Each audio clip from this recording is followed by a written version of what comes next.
আমি অসমীয়া প্ৰতিগৰাকীকে আজি এই শৈল্পিক প্ৰতিবাদলৈ স্বাগতম জনাইছো। অসমীয়া তথা অসম আমাৰ সকলোৰে সততে এটা স্বভাৱ যে আমি সাধাৰণতে ইজনে সিজনক যেতিয়াই লগ পাওঁ, ইজনে সিজনৰ সন্মুখী হওঁ, সাধাৰণতে আমি স্বতঃস্ফূৰ্তভাৱে ইজনে সিজনক সোধো ভালনে খবৰ। এতিয়া অসমৰ তথা অসমীয়াৰ খবৰ ভাল নহয়। আৰু সেয়া কোনে কৰিলে কি কৰিলে সেয়াৰ বিষয়ে আপোনালোকে প্ৰত্যেকেই জানে। গতিকে তাৰে প্ৰতিবাদত এক শৃংখলিতভাৱে প্ৰতিবাদ কৰাৰ বাবে আৰু এই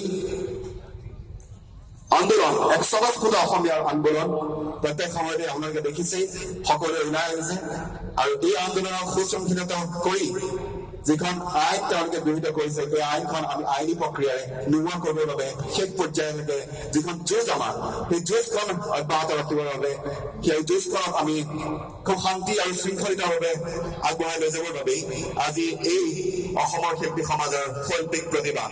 আৰু এই প্ৰতিবাদত গীত মাত এই সকলোবিলাকৰ উপৰি আবৃত্তি নাটক, তাৰোপৰি চিত্ৰাংকন, ছবি অংকন সকলোবিলাকৰ একেলগে সমূহীয়া প্ৰচেষ্টাৰে এক প্ৰতিবাদ কৰিব বিচৰা হৈছে। আৰু যাৰ বাবে ইতিমধ্যে প্ৰতিবাদৰ কেনভাছ তৈয়াৰ কৰি তোলা হৈছে। প্ৰতিবাদৰ কেনভাছত নাগৰিকত্ব সংশোধনী যিখন আইন, এই আইনৰ বিৰুদ্ধে প্ৰতিবাদ কৰি অসমৰ চাৰিকাৰু কলা পৰিষদ